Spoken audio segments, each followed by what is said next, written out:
Welcome to Revenge by Eve. Find a cozy spot and enjoy the journey of today's narrative. I was standing in my wedding dress 20 minutes before walking down the aisle when I overheard my fiancé tell his brother that marrying me was the biggest mistake of his life. But I smiled, fixed my veil, and walked out there anyway. Before this story goes any further, tell me, would you have called it off right then, or done what I did? And as you listen, comment where you're listening from.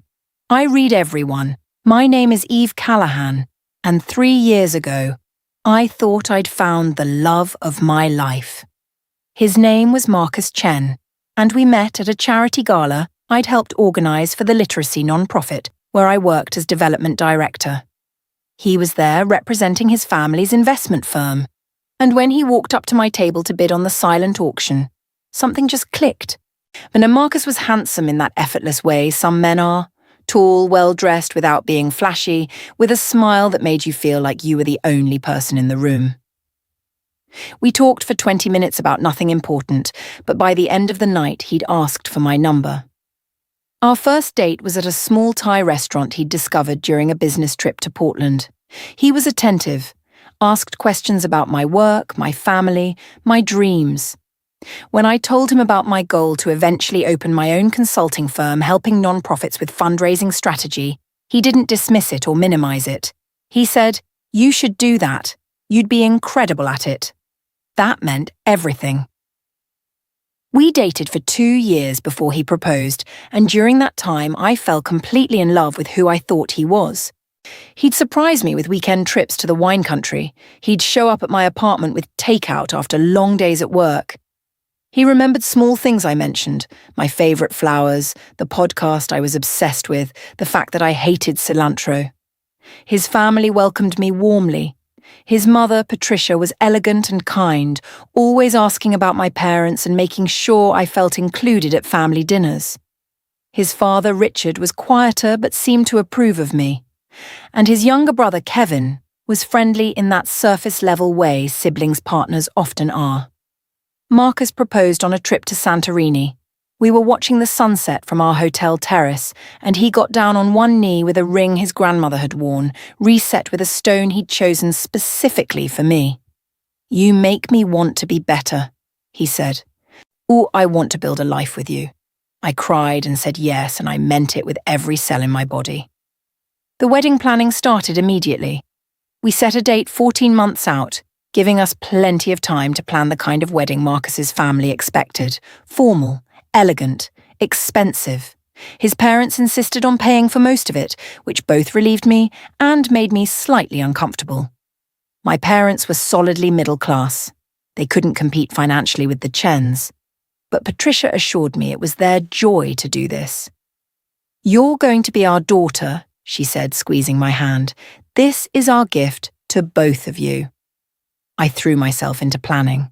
I wanted everything to be perfect, not just because I'm naturally detail-oriented, but because I wanted Marcus's family to see that I belonged in their world, that I could be the wife he needed. The venue was a historic estate with gardens and a ballroom. The guest list reached 200 people. My dress was a custom design that cost more than my first car. And through it all, Marcus seemed happy, excited. He'd show up to cake tastings and florist appointments, give his opinion, kiss me and tell me he couldn't wait to marry me. I had no reason to doubt any of it. The first warning sign came about 2 months before the wedding. Marcus started working later, not occasionally like he had before, but consistently. He'd text around 7 to say he was stuck at the office, wouldn't be home for dinner, would probably work until 10 or 11. At first, I didn't think much of it. His firm was managing a major acquisition, and I understood that career demands ebbed and flowed. I'd been busy myself, finalising wedding details and managing a big campaign at work. But then, the pattern became constant. 4-5 nights a week, Marcus would come home after I'd already gone to bed. When I'd wake up, he'd be asleep, and by the time I got up for work, he'd already left. We were living together but barely seeing each other. "Is everything okay?" I asked one Saturday morning when we finally had time together. "Yeah, why?" "You've just been working so much lately. I feel like I never see you. I know, I'm sorry, this deal is killing me. Once it closes, things will go back to normal. When will it close? Hopefully by next month. But next month came and nothing changed. If anything, it got worse. Marcus started being irritable when he was home, short with me, distracted. He'd be on his phone constantly, stepping out of the room to take calls, giving me one-word answers when I tried to talk to him. Sex became infrequent and perfunctory. Where we used to be playful and connected, now it felt like he was just going through the motions. I tried to talk to him about it. Marcus, I'm worried about us. You seem distant. I'm just stressed about work, Eve. Can you please not add to it right now? The dismissiveness stung, but I told myself he was right. He was under pressure. I was being needy. Once the wedding was over and work settled down, we'd reconnect. I started noticing other things too. He'd changed his phone password, something he'd never had before. When I asked about it casually, he said his company had implemented new security protocols. Plausible, reasonable, but my gut said something was off. And he stopped engaging with wedding planning entirely. When I'd try to show him options for things we still needed to finalize, the rehearsal dinner menu, the honeymoon itinerary, the seating chart, he'd wave me off. Whatever you think is best, I trust you. It should have felt like confidence in my judgment. Instead, it felt like indifference. I mentioned it to my maid of honor, my best friend, Jenna. Do you think Marcus is having second thoughts? About the wedding? No way. Have you seen how he looks at you? He hasn't looked at me like that in months. Eve, he's probably just stressed. Men get weird before weddings. It's a thing. I wanted to believe her, so I pushed my doubts down and kept planning. 3 weeks before the wedding, things escalated. We had our final dress fitting. And I invited Marcus to come see me in the completed gown. I thought it might reconnect us, remind him why we were doing this. He showed up 20 minutes late, distracted, checking his phone while the seamstress made final adjustments. What do you think? I asked, turning so he could see the full effect. He glanced up briefly. It's nice. You look beautiful. Nice. Like I was wearing a sundress to brunch, not the wedding gown I'd spent months selecting. The seamstress and I exchanged glances. Even she could feel the lack of enthusiasm. Later that night, I tried to initiate sex. Marcus turned away. I'm exhausted, Eve. Can we not tonight? It had been 3 weeks since we'd been intimate. I lay there in the dark, feeling rejected and confused, wondering what I'd done wrong. The next day, I met Jenna for coffee and broke down. I think something's really wrong. I think he's having an affair. Have you seen any actual evidence? No, but then you're probably just in your head. Wedding stress does crazy things to people. Remember when I got married? I convinced myself Derek was gay because he watched Project Runway with me. I laughed despite myself. This feels different. Talk to him. Tell him you need reassurance. I tried.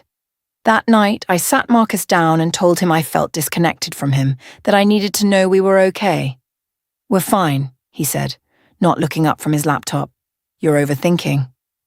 Marcus, I'm serious. I need you to be present with me. We're getting married in 3 weeks. He closed the laptop and looked at me with an expression I'd never seen before. Annoyance mixed with something else. Contempt. Eve. I'm doing the best I can. I'm working my arse off to make sure we have a stable future. I'm showing up to all this wedding stuff even though I don't care about napkin colours or seating charts. I'm here. What more do you want? The words hit me like a slap. He didn't care about the wedding, about the celebration of our commitment. I want you to act like you want to marry me. I asked you to marry me, didn't I? I'm here. Stop being so insecure. Insecure. Like my feelings were irrational. I went to bed that night questioning everything. Was I being too demanding? Too emotional? Was this just normal pre-wedding jitters blown out of proportion? I looked at Marcus sleeping next to me and I didn't recognize the man I'd agreed to marry. But I also didn't know how to stop the wedding machinery that was already in motion. And the betrayal happened on my wedding day. We'd decided to get ready separately, me at the venue's bridal suite with my bridesmaids, Marcus in a suite on the opposite wing with his groomsmen. I was in my dress, fully ready, 20 minutes from the ceremony starting. Jenna was fixing my veil when I realized I'd left my grandmother's earrings, my something borrowed, in the car. "I'll get them," I said. "I need a minute to myself anyway."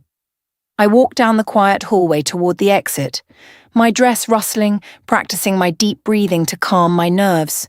That's when I heard Marcus's voice coming from a partially open door to one of the side rooms. "I can't believe this is actually happening." I stopped walking. Something in his tone made my stomach drop. Kevin's voice responded, "You're really going through with it?" "What choice do I have? We've spent 100 grand on this wedding. Her family flew in from across the country. If I back out now, I look like a monster." My heart stopped. "But you don't actually want to marry her?" There was a long pause. I held my breath, pressed against the wall outside the door. "I don't know, man. I thought I did. But these past few months, I just feel trapped, like I'm making the biggest mistake of my life and I can't stop it." The biggest mistake of his life. I couldn't breathe, couldn't move. Kevin's voice was quieter now. "Is this about Vanessa?" Who the fuck was Vanessa? "Partly. I don't know. Maybe I just got caught up in the idea of marriage, of what I was supposed to do next. Eve's great. She's kind and smart and she'll be a good wife. But I don't feel that fire anymore. I don't know if I ever really did. She'll be a good wife. And not I love her. Not she's my person.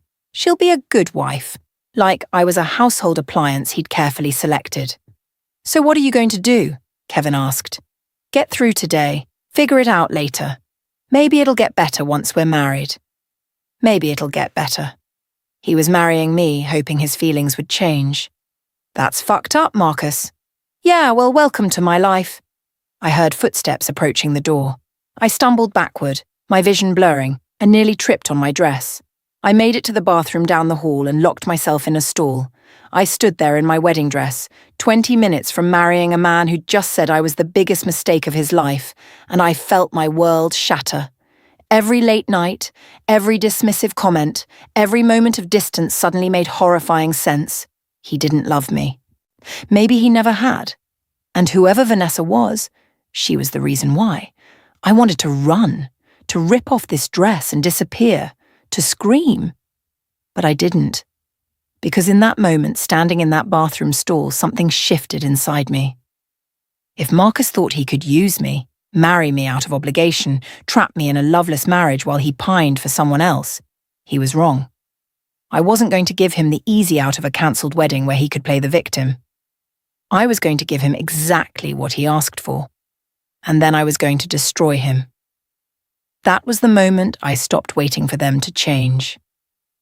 I took 3 deep breaths, fixed my makeup, adjusted my veil, and I walked down that aisle with a smile on my face.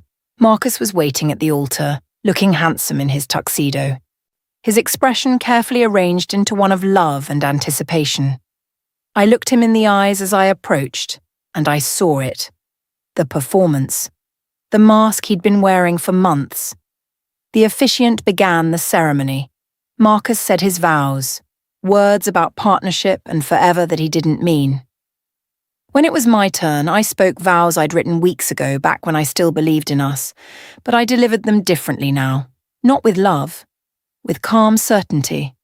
"Marcus, I promise to stand by you in all that comes, to be your partner in building the life we've chosen, to honour the commitment we're making today. Not, I love you.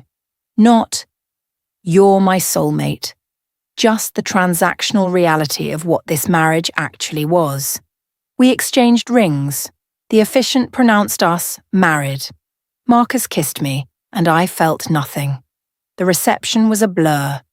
I smiled for photos.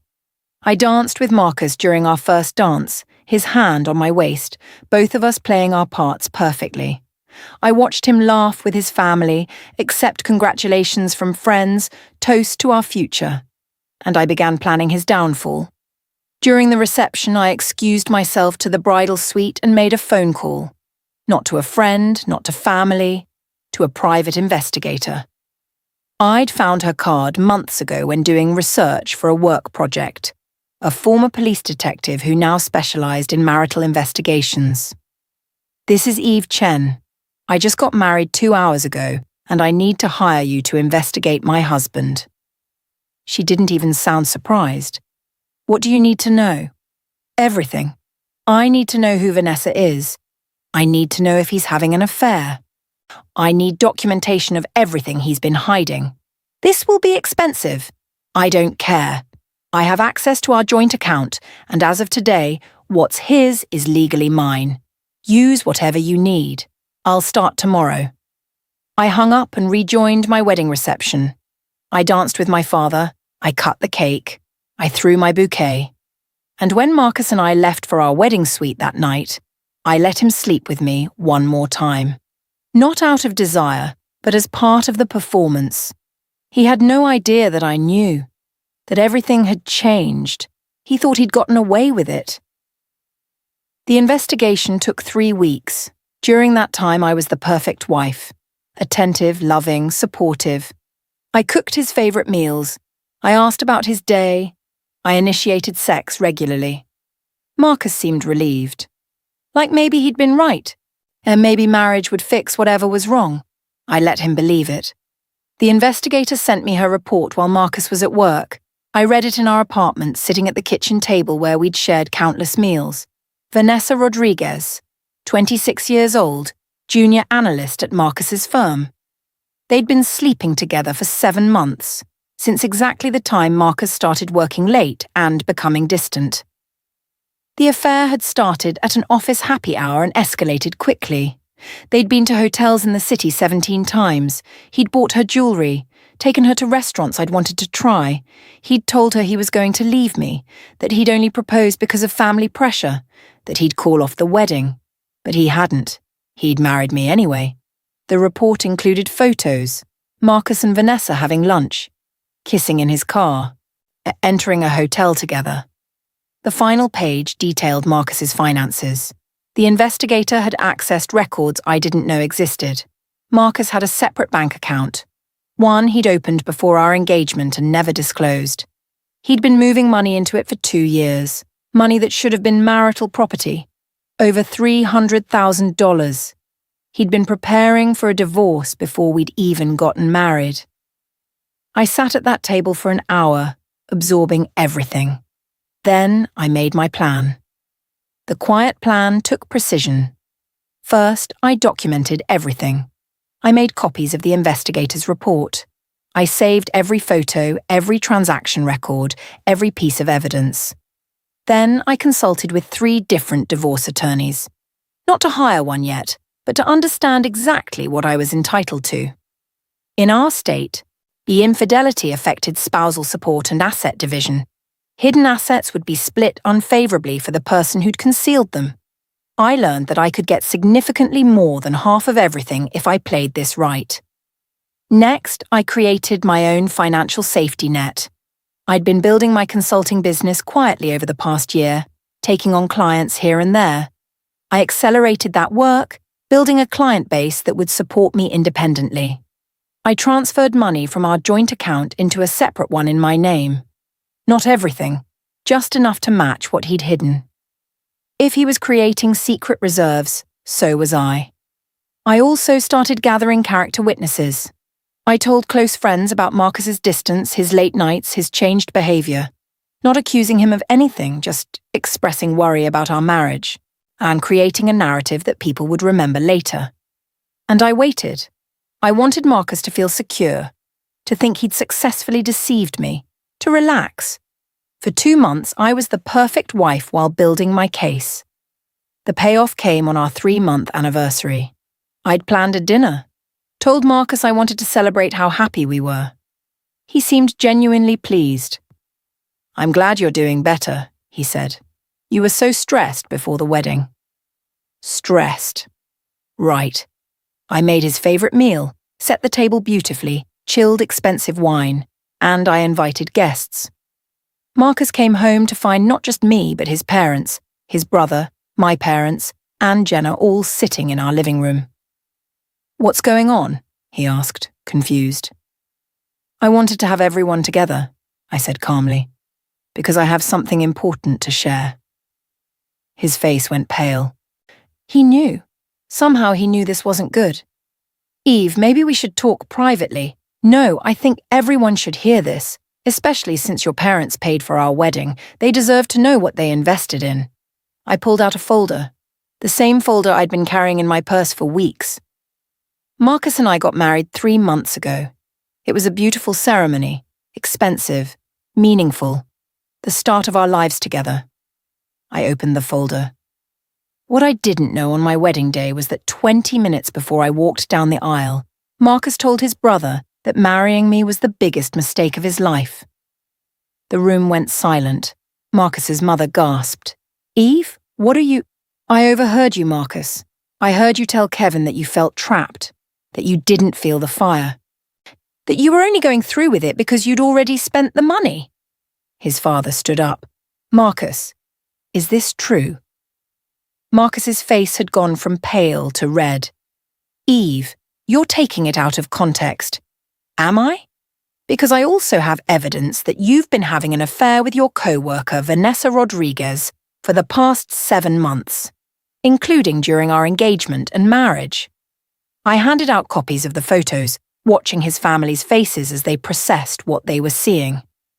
I have hotel receipts, text messages, documentation of every time you lied about working late when you were actually with her. Marcus's mother started crying. How could you do this? Mom, I can explain. There's more, I continued, my voice eerily calm. Marcus has been hiding assets. He has a secret bank account with over $300,000 that he never disclosed, money he earned during our relationship that should have been shared property. I handed Richard the financial documents. He was planning to divorce me before we even got married. He married me knowing he wanted out, and he's been systematically lying to everyone in this room. The silence was devastating. Kevin spoke first. I told you not to go through with it. You knew? Patricia looked at her younger son with betrayal. He told me the morning of the wedding. I told him it was fucked up. I didn't think he'd actually. So everyone knew except me, I said. The bride was the only person who didn't know the groom wanted to call it off. My father stood up, his face hard. Eve, get your things. You're not staying here. Actually, Dad, I am staying. Marcus is the one who's leaving. I turned to Marcus. I've filed for divorce. You've been served, the papers are in your car. And because of your infidelity and hidden assets, I'm getting the apartment, spousal support, and 70% of marital assets. You can't do that. I already did. My attorney filed this morning. You have 3 days to move out. I looked at his family. I'm sorry you had to find out this way, but I thought you deserved to know who your son actually is. Marcus tried to approach me. Eve, please, can we talk about this? No, we're done talking. We've been done since you told Kevin I was a mistake. I just wanted you to feel what I felt. Trapped, humiliated, exposed. I picked up my purse. I'm staying at Jenna's tonight. When I come back, you'll be gone. And I walked out of that apartment with my head high, leaving Marcus to face the family he'd deceived. The fallout was spectacular. Marcus's parents were devastated. They'd paid for a wedding to a woman their son had planned to leave. They felt used, embarrassed, angry. Patricia called me personally to apologize. I'm so sorry, Eve. We had no idea. I know you didn't. Thank you for that. Richard cut Marcus off financially. The trust fund he'd been promised, the eventual inheritance, all of it contingent now on Marcus proving he'd changed. Kevin stopped speaking to him entirely. Marcus tried to fight the divorce, but my attorney destroyed him. The evidence of infidelity and hidden assets was overwhelming. He was forced to pay me spousal support for 3 years. I got the apartment, which I immediately sold and used the money to fully launch my consulting business. The secret bank account was split, with me getting the larger share as penalty for his concealment. Vanessa? She left him 2 months after everything came out. Turns out she'd been in it for the status and money, and a divorced, disgraced Marcus wasn't part of her plan. Marcus's reputation at his firm tanked. They didn't fire him, but his trajectory stalled. No more fast-track to partner. No more high-profile clients. He'd lost everything for an affair that meant nothing. 3 years later, I'm 34 years old and thriving. My consulting business is successful. I work with nonprofits across the country, helping them build sustainable fundraising strategies. I make more money than I did in my old job, and I love what I do. I bought a beautiful loft in a different neighborhood, something modern and light-filled that's entirely mine. I've dated, though I'm in no rush to remarry. I've learned to trust my instincts, to pay attention to the warning signs I ignored before.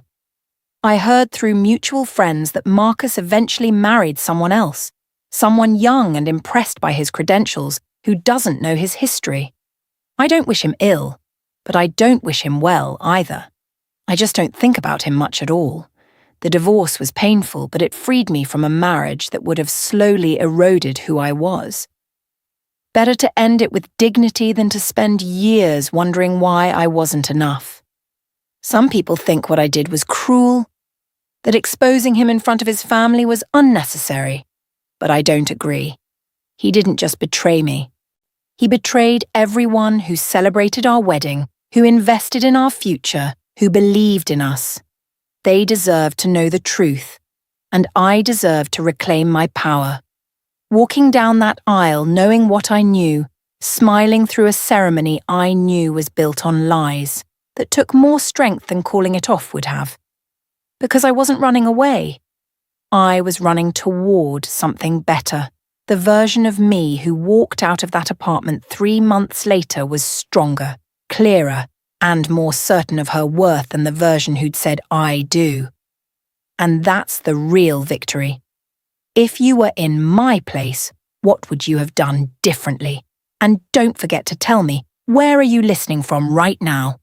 This is Revenge by Eve, and your voice matters here. Thanks for watching Revenge by Eve. Until next time, relax and see you soon.